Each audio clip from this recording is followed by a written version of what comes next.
يا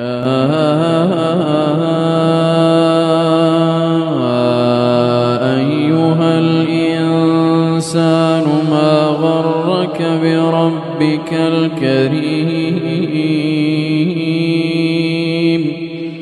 الذي خلقك فسواك فعدلك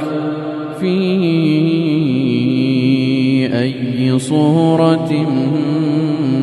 ما شاء ركبك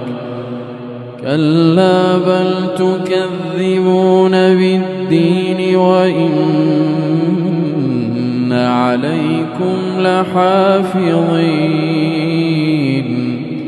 كراما كاتبين يعلمون ما تفعلون